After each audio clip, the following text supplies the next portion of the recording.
Today's the big day. Free Baconator fries. Damn, they loaded up on the cheese there. That's what I like. I'm gonna have to put some YouTube video footage. But you know, there's never telling who's gonna walk in the door. And most of my videos are just me playing, you know. So like I could come here and just be totally wrapped up in pool games. So then you never do what you intended to do, which is make another award-winning YouTube video. See how it works? I think this is part of the reason why I just don't plan my videos. I just kind of let them plan themselves. I'm not a planner, you know. I'm a doer. I just go out and do it. You take Nike's advice and just do it. You got a dream, you go off your ass and you go do it. And today's dream is to put a 7-pack on YouTube with the brakes, no ball and hand crank. Professional level 7-pack. Of course, that's been a dream for a long dang time now. Years. My record is a 6-pack.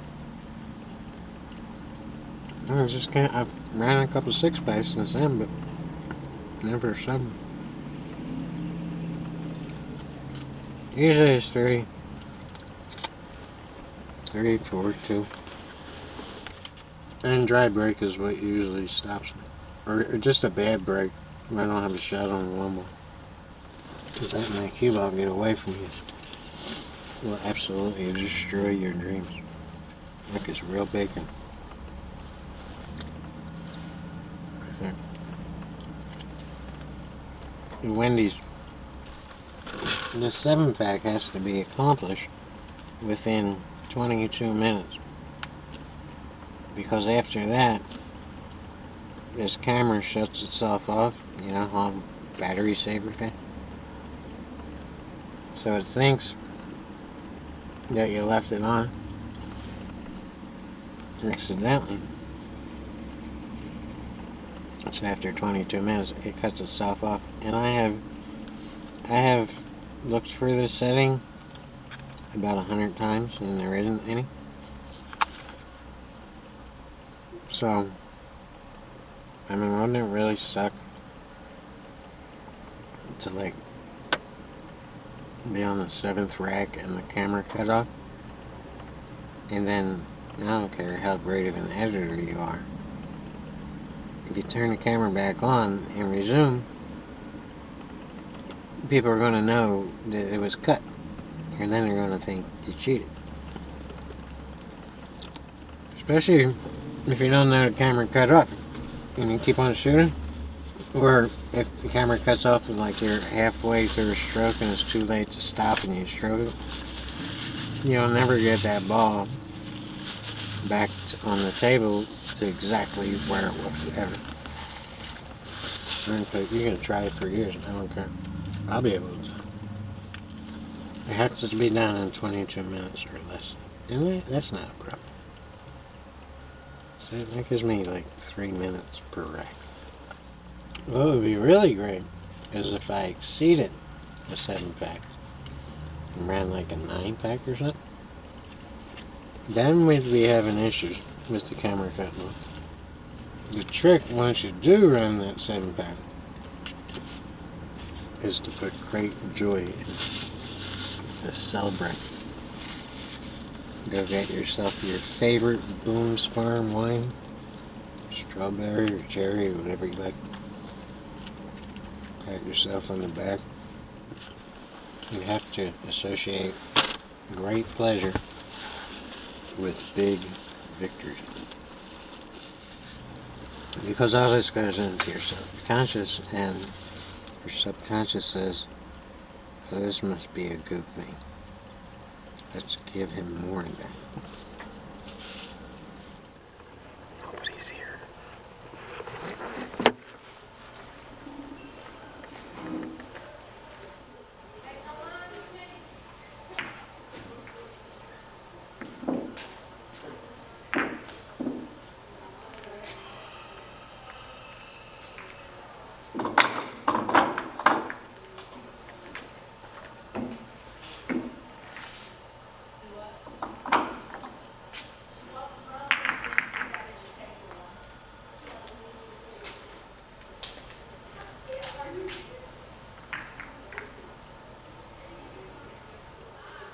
cold in here.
I really thought I would accomplish this goal by now, but on this day, it wasn't going to happen. I just was not feeling it. And you could almost tell in the introduction that I was trying to talk myself into feeling it, and it didn't work.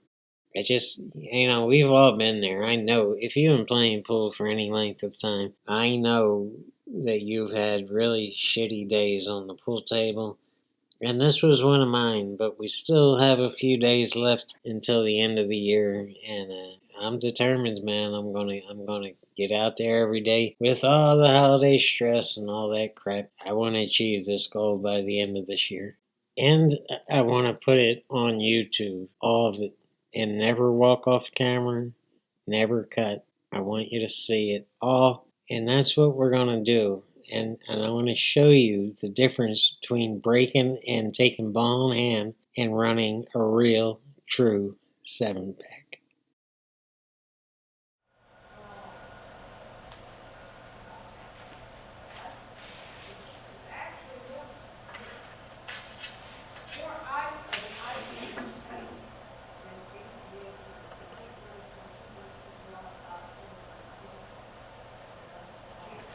Well, you're here to learn something, right? You just spent 8 minutes of your life with me yakking at you, trying to show you the most important lesson of your life. But if you didn't catch anything from that, then maybe you will from this. I gotta leave something in this video that helps you learn something. And the whole key to this rack is the ends of the rack and understanding and seeing yourself run the 6, 7, 8, and 9. All the other balls on this table are simple. Any above average amateur player should be able to run the 1, the 2, the 3, the 4, and the 5. The whole problem with this rack starts on the 6 and continues not to get better but to get worse after the 6 and to the 7, from the 7 to the 8, and from the 8 to the 9.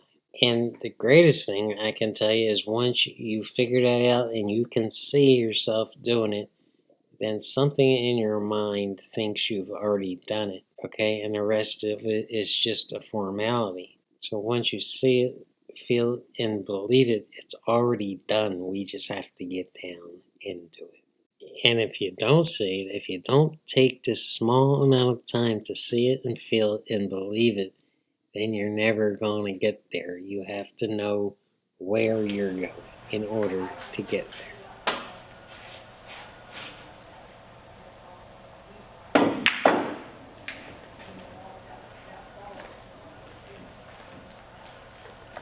The 2-ball is being shot with top right just to keep it out of traffic and keep it tight to that right-hand side rail while getting on the 3-ball. The issue here is we didn't get far enough back up table to get right on the 3-ball. So now I'm deciding to shoot the 4-ball in the bottom left-hand corner, the pocket closest to us. So all I have to do is roll up softly I didn't want to be that far away, that's why I was hesitant on shooting that shot, but now I'm sure I can get perfect on the 5-wood. And if you shoot this shot enough times, you know when you're going to scratch and when you're not. And I pretty much shoot it every single game I play.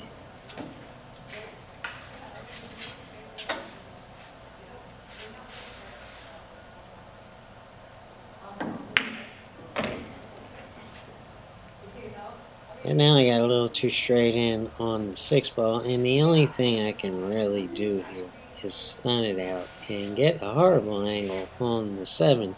And the reason this is a horrible angle is because I can't hold the cue ball for the 8. And at first glance, you might think that I have to go all the way back up table and all the way down, and this is what a lot of players do. But here's where an obstruction ball comes in handy, and you can use that 9 ball to stop the cue ball for a good shot on the 8, and that's what I'm checking.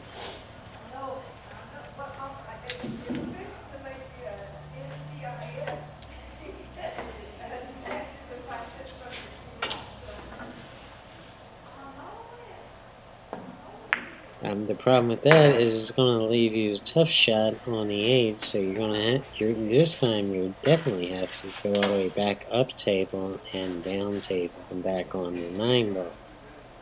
I took a chance on scratching there, but I think it's going to be okay.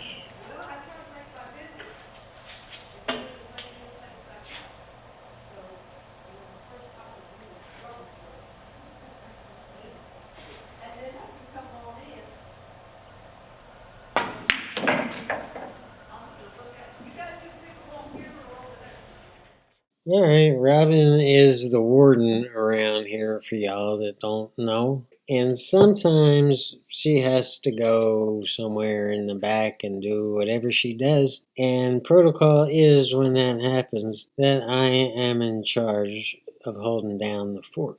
And that job consists of the very important task of telling the new people that just walked in the door that Robin will be right back. But the issue with that is no one ever seems to walk in the door when Robin goes in the back. It's a very important job. There's always a point, folks. Just let me get to it, okay? The point of that is I took that valuable time to work on this 3-ball pattern, which I seem to be struggling with for some unknown, ungodly reason. And that's what I did. So the point of that is, if nothing else, maybe I will leave you with some sort of smile. And that's what it's really all about. Did I do a good job? You done a great job.